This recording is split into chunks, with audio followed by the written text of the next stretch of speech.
In case you missed it, there were some great moments at last week's UFC Fight Pass Invitational, and 2 of which came from friends of the show, which were a little bit bothersome. Let me explain why. First, here's PJ Barch, friend of the show, doing incredible things until this moment. He just does some Butter Panther nonsense and has suddenly taken the back. PJ, whoa, come on, man. Now everybody's trying to do that. Not to be outdone, other friend of the show, Jay-Rod, decided to show us that sometimes the buggy choke isn't the only arsenal you have from underneath. You can also use the buggy choke as a sweep to then take the back. Gents, to both of you, kindly chill the fuck out. Listen, some of us, I won't say who, are getting old, and you know, I'm too old for this bullshit. I'm pulling some Danny Glover nonsense. We kid because we love them. Hey, don't go anywhere. You're watching the Grappling Hour.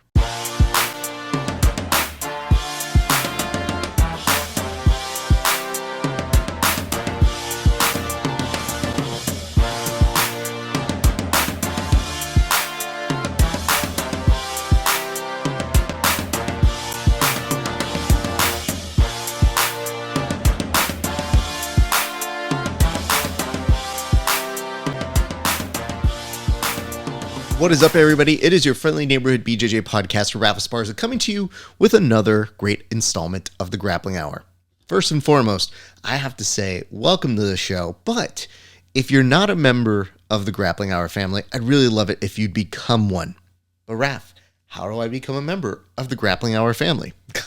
Glad you asked. Very convenient, by the way. The way you can do it is you can go over to HY.PAGE/Grappling Hour, and you can pick from one of 2 options. One, you can become an early access member, which means you get first access to the interview that you're about to see right now, to see the entire thing. Not just these 10 minutes, the entire thing 30 days before anybody else. Now let's say you want to go the premium side.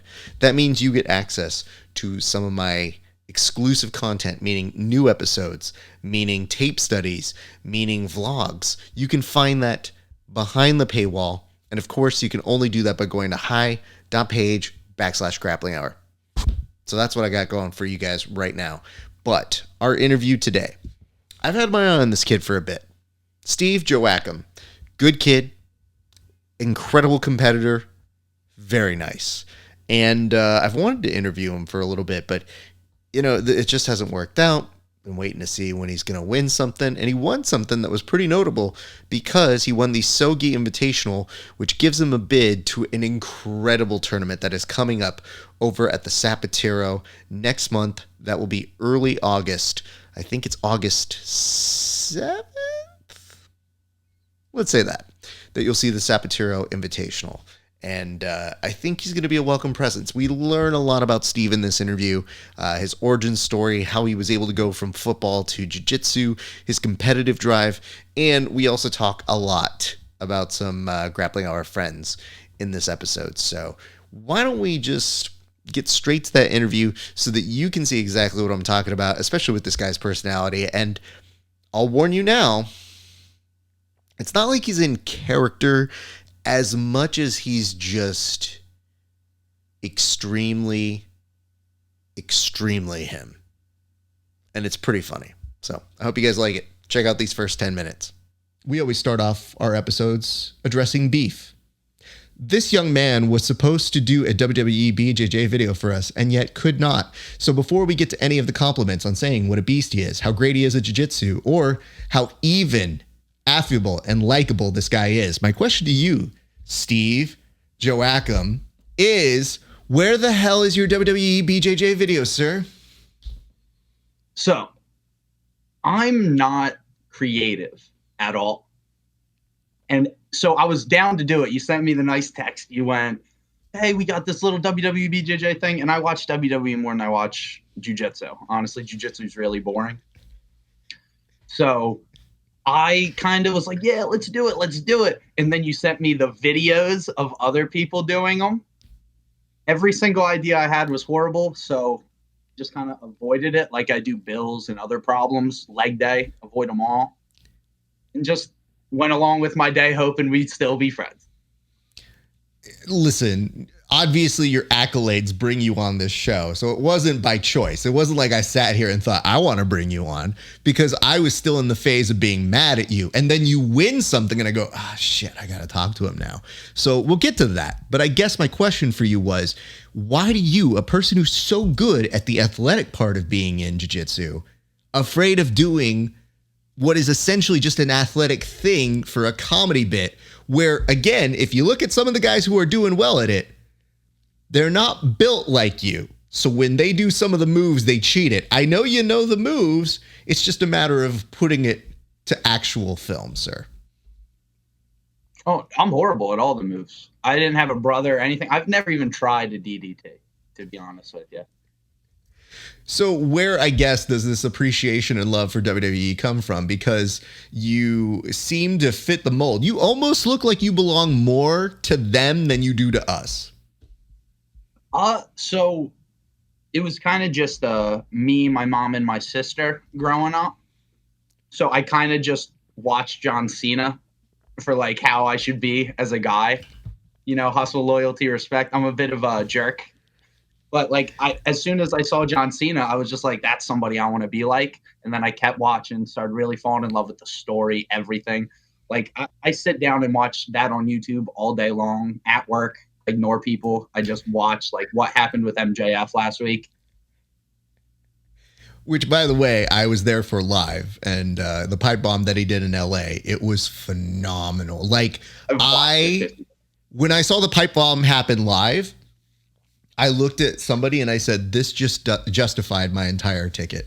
Like that talking, not the physicality, not the great matches, not even CM Punk, who was literally like just a mere like half inch away from jumping into the crowd on me. Not FTR, not all these great things. Daniel Garcia, John Moxley, all these great names. It was MJF talking for 7 minutes and me going, that's good.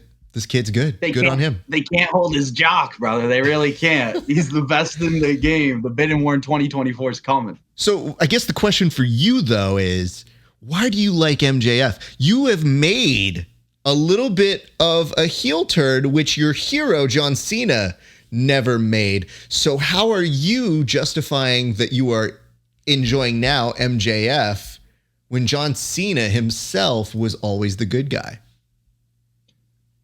I don't know. I don't sell a lot of merch, so I'm allowed to do a heel turn. That's why he didn't. So, okay, Steve, if you're telling me that you, a person who's obviously lifted a few weights in his time, as big as you can be, we're not doing any of the moves, what's the point of lifting? Because to me, I'm like, dude, if I'm you, everybody would be getting F5'd in my class. As it is, even people, I'm like, I think I can tombstone this person. I probably can. And then all of a sudden, it's everybody being like, can you pick me up? And I was like, I mean, let's find out. Nobody's going to worry about you. No, I love lifting just because it gets me out of the house. I'm really like I don't sit still. I don't sit at home. So it just kills 2 or 3 hours. I hate lifting weights. I'd rather be at jiu-jitsu. I'm only there when jiu-jitsu's not going on. That's understandable. So, all right. I'm glad we're going to get to a resolution. So what I want from you right now, because we'll come back to the pro wrestling stuff in a little bit, because I have some assumptions, but are we resolving that we're going to get a WWE BJJ video for you for the 2023 year, sir? Listen, I'll up the stakes for you. Raphael. All right. If I do not get that in for you in the next one, I will never compete again. Okay, hold on. This is not. Yeah. Listen. Yeah. Up in the stakes. Yeah. I'm trying to boost the ticket sales. You are. I like that it's a loser leaves town sort of stipulation that you're putting in here, but I want you to risk the hair. Oh no. Don't risk the hair. No, kid. I know what that means to East Coasters. You lose that hair, shit goes bad for you. You don't have that baby face look. We can't sell you on posters anymore. What I'm saying to you is this.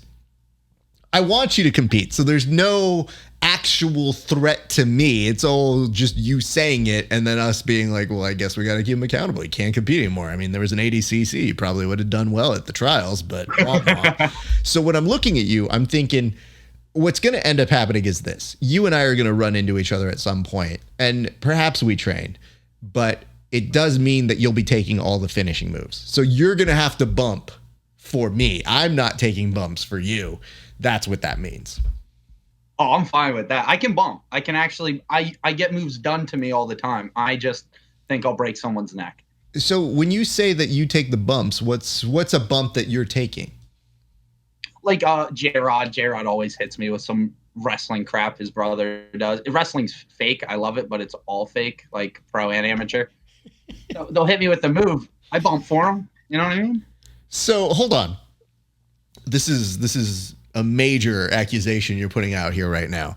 Are we to believe that these reels that we see of J-Rod hitting moves on you, they are not legit? You're just selling for him when he is teaching his version of wrestling?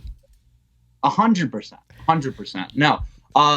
J-Rod's my little brother. So the only move that he can hit me with is tapping on me. You know what I mean? Oh my God. No, I'm kidding. I love him to death. He's a very talented, honestly, one of the best guys in the world. He's also super sweet. Like, that's the nicest thing about him, is that when I talked with him, you do expect a lot of you East Coasters to have a little bit of, you know, mouthiness to themselves. But with him, dude, he couldn't have been nicer, more respectful, just a good kid. And I just remembered thinking like, hey man, you did deserve to win. Not just because you're athletic, not just because you're good at jiu-jitsu, but like you have the right attitude that we want to see win. So that does take people far. And I was very happy for him. And he came out to do Subversive about a week and a half ago, and I was helping produce that. And he was great. Both him and his brother, professionals. Great, easy to work with.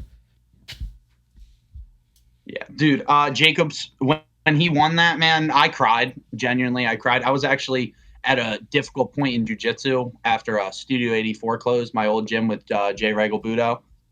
I wasn't sure if I wanted to compete because I'd go out my last like 3 matches before that. And I just didn't want to be on the mat at all. And just seeing Keith Krikorian and J-Rod going out there, guys I trained with every day, back and forth, holding my own, doing great with them too. Why wasn't I out there? I didn't go to West Coast because I was kind of in a rut. So after seeing that, dude, I was just fired up, ready to go. Nobody stopping me. Dude, I'm really happy to hear that, because I think it is so hard when you're an athlete to just exist in this competitive atmosphere to begin with. That's a given. Just competing is hard. But a lot of people say that their strength comes from their gym. So if the gym that you were looking to for strength is no longer in existence, sometimes it feels like, who am I doing this for? Like, obviously I can do it for me, but having that backdrop, when people win, they're always like, I want to thank my team. Like, if you had won, you don't have that. So sometimes, a lot of times when I talk to athletes, I say, you know, what is your why? It sounds like part of your why, a big chunk of it, was losing that team and then not having that motivation. How did you find it back? Was it them, or was it other stuff that helped you to find that kind of fight again? 100% them, man. It flipped a switch. Like, I was just watching it, and like something in me was just like, why wasn't it you? Because I want them to win every single match they have. If they have a match with me, they're not going to win, but I want them to win. You know what I mean? So now, just seeing that, I can do it. I know I can do it. Jacob was in B team for 6 months and went and did that. I can go out there in 2 and do all that. You know what I mean? I'm ready to go. And I just seeing my best friends, and they are my best friends in the world. There's not a lot of guys that I go to bat for, and those 2 are definitely one of them. Just seeing it, man, it woke me up. It made me realize, like, it's not about the wins and losses anymore, man. If you go back, everyone's lost. I'm going out there to show my jiu-jitsu and have a good time. I'm smiling every time I walk out to the mat. It kind of freaks the guys out. All right, that's going to do it for us here at the Grappling Hour. I hope that you enjoyed this episode. I want to remind you guys, if you are not liking and subscribing and getting the notifications on our YouTube page, it does make a big difference. For one, you'll know when we have new content. For example, a lot of you guys didn't know that we did a fight companion last week. We did it over at my good friend Michael Frosto's New Ground Jiu-Jitsu gym, which it was their 1-year anniversary. Couldn't be happier for them. An incredible moment, a very, very good vibe and feeling for them. They are wonderful people, and I couldn't be happier for those folks. So do us a solid, like and subscribe, obviously. Share these interviews or these videos if you like. And if you do share them, I'd love it if you tag me on our Instagram, and you can find us at Grappling Hour. Tag us and we'll share it. We'd love to see when you guys are watching them, and we're very excited about that. That's going to do it for us this week. My name's Rafa Sparza. It's been a great day for grappling. We'll see you back on the mats.